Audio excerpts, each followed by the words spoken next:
Suddenly, Tyler launched. Oh, nah, he crashing it. No, this is bad. This is a bad move right here. Time to get scared. 3 true school lockdown horror stories animated. Oh, man. From Westlake High had gone missing in the past month. The police were out on the hunt. Some said they'd been spotted at the abandoned mall on Route 16. Others whispered about a van circling the neighborhoods around school. Our parents started driving us to class. Teachers patrolled hallways during breaks, and the district implemented twice-weekly lockdown drills just to be safe. The first thing I noticed wasn't his face, it was the smell. Copper and chemicals, like pennies soaked in bleach. Oh, shit. Our regular history teacher had been out sick for 3 days. This substitute, Mr. Rowan, carried himself differently from other teachers. While he wrote on the whiteboard, I'm out. Blood stain? I'm out. Like, what the hell? I'm out. I'm leaving. I'm that paranoid.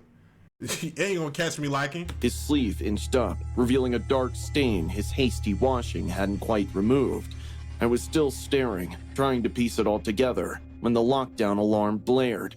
The classroom froze. This wasn't the half-hearted monthly drill tone. This was the shrill, pulsing wail they'd only tested once, the one that meant inescapable danger. "Everyone under your desks," Mr. Rowan said, unnervingly calm. He didn't look one bit surprised. As we scrambled for cover, I caught a glimpse through the classroom window. Police cars silently pulling into the parking lot, officers crouching behind vehicles, weapons drawn. My heart hammered against my ribs. My uncle's a cop. Those weren't positions for a drill. Mr. Rowan didn't follow protocol. He didn't check the lock or turn off the lights.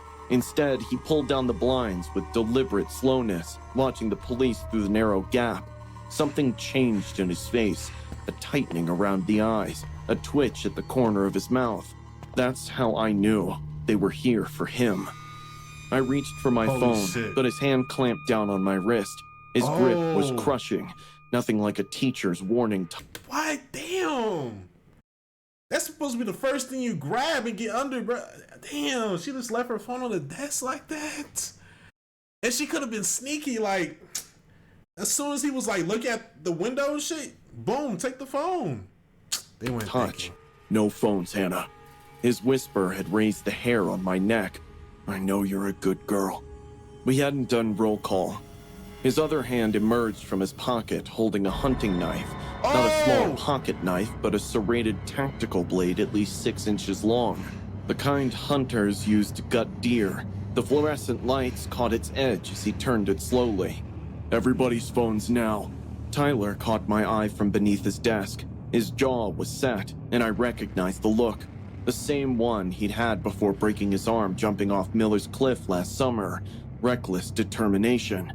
I shook my head fractionally. You know what's funny? Mr. Rowan said, collecting phones in a metal trash can.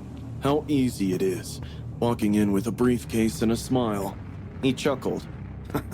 No one checks, no one inquires. You just say you're from the district office, and they hand you a classroom full of kids. A soft whimper came from someone. Jesus, what do you do in this situation? What do you do? Okay, I'm trying to think. Dang. Whoo, I don't know what I'll do. You just gotta wait it out. You gotta see this opening. That's honestly what it is. But a knife, oh my goodness. Where in the room? He whirled toward the sound, nostrils flaring. Shut up! His voice changed, dropping any pretense of normalcy. Or I'll give them something to find besides the janitor. Janitor? I froze. Mr. Keller had been missing since Monday. Suddenly, a knock at the door made everyone flinch. Mr. Rowan? Lord. Miss Riley's panic-filled voice boomed. In one fluid motion, he grabbed me, pressing the knife against my throat while pointing it threateningly at the rest of the class. His eyes swept the room with a promise that screamed, "Make a sound, and I start with her." Through the door's small window, I could see only Miss Riley's silhouette, not her face. She couldn't see what was happening inside either. Damn, before like he put the knife to her neck, I would've... Man, but it's scary in this situation. You like, most people probably paralyzed this, you know, this the fight or flight. But damn, if I had just a little enough courage, bravery, I would have ran to that door. Bro. As soon as he was like walking down the rows and shit, and like he was in the corner of that classroom, I would have took off. They're evacuating the East Wing. They found... Her voice dropped. Just stay put until officers clear your hallway. Found what? My pulse roared in my ears. All present, he called back. The moment she left, my chair creaked. I had shifted. His head snapped. Pupils dilated so wide his eyes looked black. You moved, he said, voice eerily childlike. No one's supposed to move during lockdown. He lunged, grabbing my hair and yanking me up. The knife pressed under my jaw, cold metal against my pounding pulse. All of you, he commanded. Against the wall. My classmates stood up, trembling. You're coming with me, he whispered in my ear. Why her though? What the hell? Why her? His breath hot and sour. Suddenly, Tyler launched... Oh, nah! He crashing it. No, this is bad. This is a bad move right here. ...himself from behind a desk, swinging the metal leg he'd twisted off of his chair. Yeah, GG's. Connected with the substitute's knee with a sickening crunch. The man howled, slashing wildly. The blade caught Tyler's arm. Oh my God, what was he thinking? Oh no, why would he do that? That's the name, Tyler? No. That was bad strats. Opening a gash that immediately bloomed crimson. But the distraction was enough. I slammed my elbow into his ribs and broke free. Everyone get him! I lunged for the classroom phone, jabbing the emergency button. Room 207. I screamed into the receiver.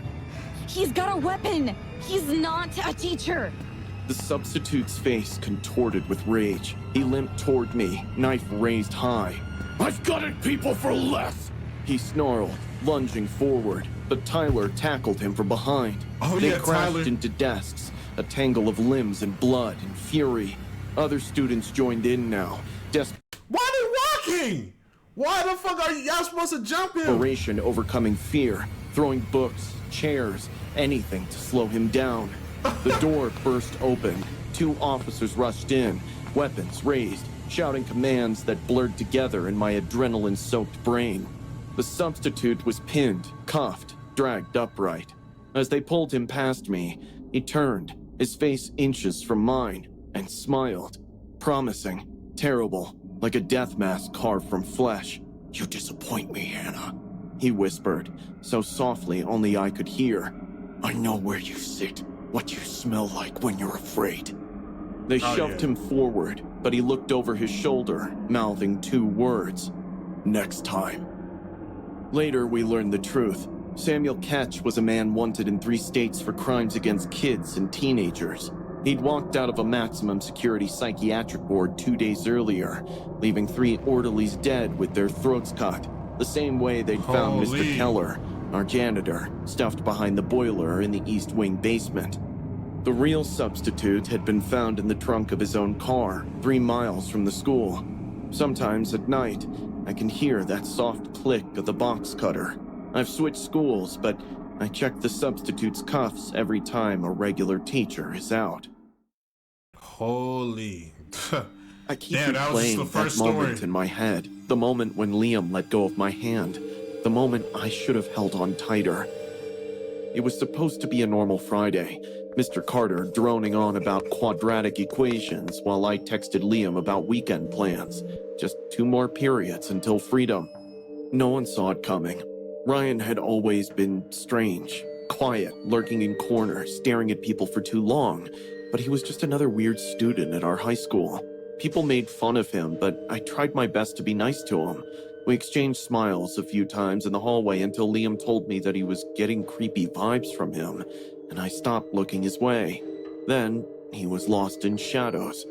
Until that day, the school intercom came to life. Attention, this is a lockdown. This is not a drill. Please go to the designated safe areas immediately. At first, no one moved. Then I saw Ryan sprinting past our door, a huge knife in his hand. His hands were dripping red. The hunting knife in his grip glistened under the neon lights. But his eyes, God, his eyes, they were completely empty. Black pools that seemed to soak my up the light around goodness. them. His lips were should've curved been into a locking him smile up. that gave me goosebumps. Someone was screaming. Mr. Carter rushed to the door. "It's jammed!" he shouted, panicked. What? Bang! Ryan slammed against the door, laughing, a high, childish giggle that didn't match the blood smeared across his face. "Let me in," he said. Oh yeah, you gotta put him. Fuck the jail. You gotta put him under the jail. Voice lilting like a twisted nursery rhyme. "Let me in or I'll blow your pretty little heads off!" Liam grabbed my arm. "Noah, help me!" he yelled, dragging a heavy desk toward the door. We slammed it against the frame, just as Ryan's knife slipped through the gap, narrowly missing my eye. Oh "I my. can smell your fear, Noah, baby." Ryan sniffed through the crack, inhaling deeply. "It's delicious." His eyes Nah, wait. Okay, so these are true school lockdown horror stories. Okay, got it. I Gotta make pressed sure. against the Gotta small make window sure. in the door, bloodshot and unblinking. "I've been practicing for this day, Noah. The others didn't scream enough. I know you'll shriek." A chill ran down my spine as his tongue darted out, licking blood from his lips. Suddenly, we heard shouts in the hallway. Teachers and security dashed in, momentarily distracting the monster. Ryan stepped back, tilting his head like a curious animal. "Hide and seek," he whispered. "Ready or not." "Now!" Liam hissed, and we yanked the desk away and fled. The hallway was a nightmare. Sprinklers drenched everything, making the floor slippery with pinkish water. Oh. Bloody handprints smeared one wall where someone had Oh dragged my themselves goodness. away. Two freshmen huddled by the lockers, clutching bleeding wounds. "He cut us and then just watched," one whimpered. "Said something about loving our pain." Halfway down the hall, I saw Ryan standing motionless at the other end, knife raised, head tilted at that unnatural angle. He removed his hoodie, revealing a vest covered with wires and What the bulging fuck? packages. "No more running," he called, voice echoing. Then softer, almost intimate. "I need to see inside you, Noah." We ran. Liam Oh, slipped, hell nah. crashing into the lockers. Before I could help, Ryan was there, moving unnaturally fast, knife Oh man, what the hell? Yo, he got all the boosts, all the stats. Like what? He can run fast. He a demon. No, he's legit a demon. flashing. I swear his feet barely touched the ground. I ripped 'Cause a how is fire fat ass extinguisher moving from the like wall this? and swung it, connecting with Ryan's shoulder. He didn't even flinch, just smiled wider. "That tickles," he giggled, eyes dilating. "Want to see what real pain looks like?" He lunged at Liam, who barely dodged the blade. By then, we had reached the emergency exit. Through its window, red and blue lights flashed. Help was waiting. Liam turned to me, face pale with terror. "You go first," he said, voice shaking. "No, we're going together." I grabbed his wrist and he shook his head. "Don't waste time, hurry!" I stepped through the door, cold night air hitting my lungs. I turned back, reaching for Liam, our fingers connecting. That's when I saw Ryan behind him, appearing like a shadow. His eyes met. Wait, how y'all supposed to be moving together? Like what's going on? Wait, no. We gotta go back a little bit. We gotta go back. Why the hell? What's his name? Liam is Through its not window, moving. red and blue lights flashed. Help was waiting. Liam turned to me, face pale with terror. "You go first," he said, voice shaking. "No, we're going together." I Like all this time, y'all supposed to be moving. Like grab his ass. Come on, let's go. grabbed his wrist and he shook his head. "Don't waste time, hurry!" I stepped through the door, cold night air hitting my lungs. I turned back, reaching for Liam, our fingers connecting. That's when I saw Ryan behind him, appearing like a shadow. His eyes met mine as his arm plunged forward. "No!" I screamed. The knife entered Liam's back. His eyes went wide, mouth opening in a silent gasp. Ryan's face transformed with pleasure, eyes rolling back slightly as he twisted the blade. His tongue darted out again, tasting the air like a snake. "Beautiful," he sighed, as if witnessing something transcendent. The cops were running toward us now, Now the but cops show Ryan up. wasn't done. The blade flashed again, driving into Liam's side with a wet, sucking sound. I couldn't let go of his hand. I couldn't. Just hold on. Don't let go, I begged. Blood bubbled from Liam's mouth, but somehow he managed to smile. Live your life, mate, he whispered, his fingers going... What the fuck? This can't be true. This feels like a damn, like, fucking movie or anime. Like, what the fuck? Black in mine, and then he let go. I screamed as his hand slipped from mine, as his body crumpled onto the concrete. The cops tackled Ryan, who didn't resist. He just stared at me over their shoulders, smiling that unnatural smile. I'll see you in your dreams, Noah, he said, voice carrying impossibly over the chaos. Hours later, I sat on the curb outside the school, wrapped in a shock blanket. Someone had washed Liam's blood from my hands, but I could still feel it, sticky between my fingers. The paramedics couldn't save Liam. He was gone before they even closed the ambulance doors. As dawn broke, I stared at his bloodied school ID, trying to focus on his smile rather than Ryan's words. Sometimes at night, I still feel Liam's hand slipping from mine. I wake up grasping at air, trying to hold on tighter this time, but I can't. And somewhere in juvenile detention, Ryan waits.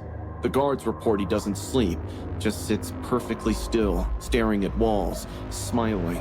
Sometimes, in the darkest hours of the night, I swear I can feel him watching me through the miles between us.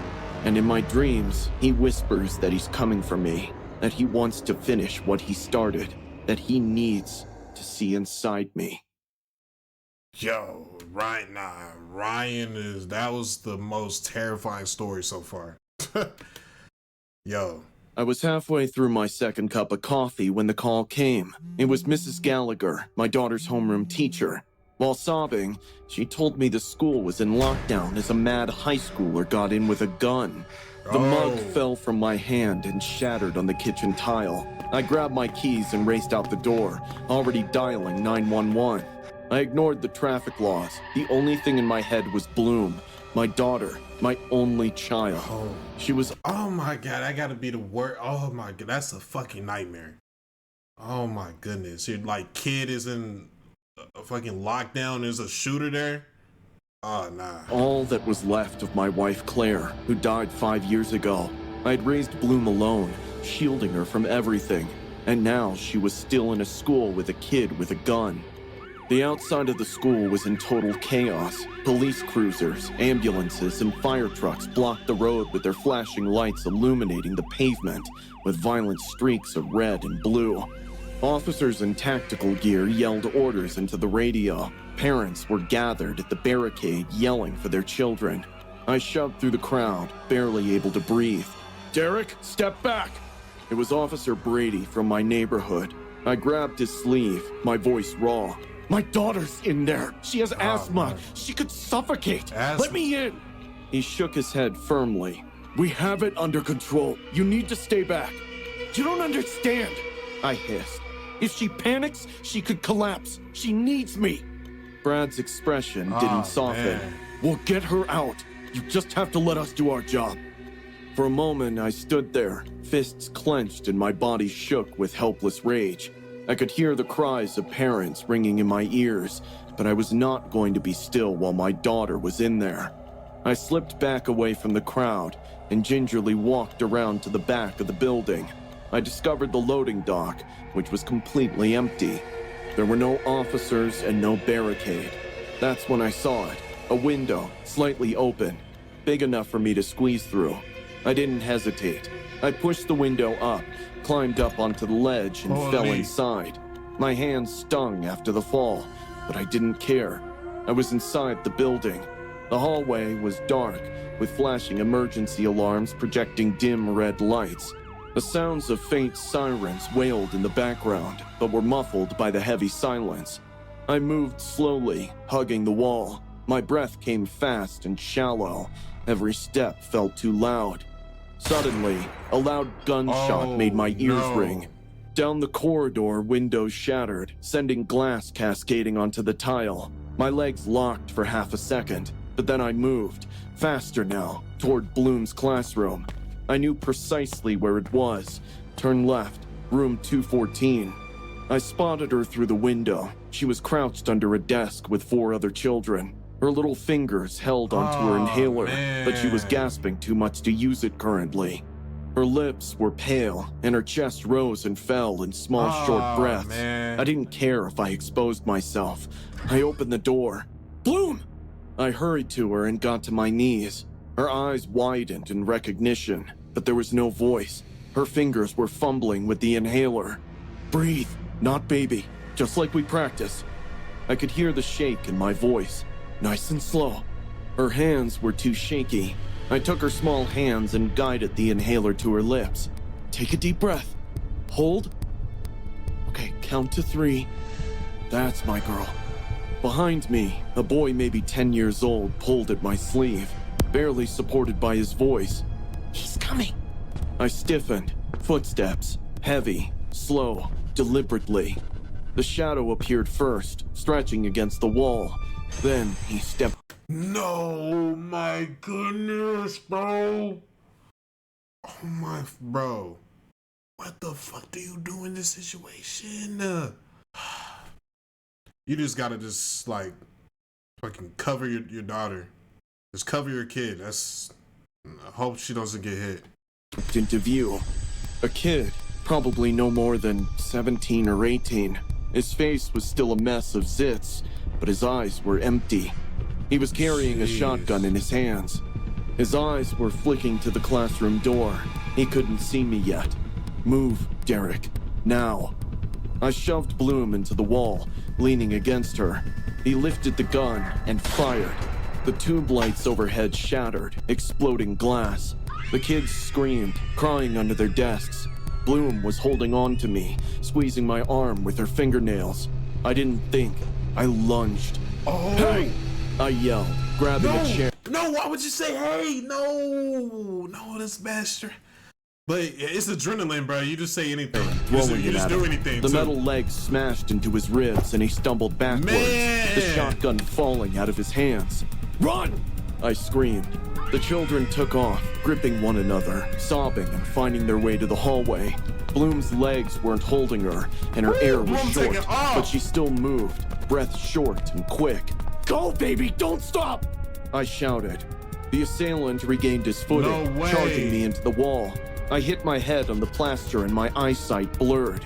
He was on top of me, fists flying. I could taste blood. My ribs were screaming at me. My fingers closed around something cold sometime during the fight. The shotgun. I squeezed it and swung it wholeheartedly. Bone broke, blood splattered. Oh my goodness.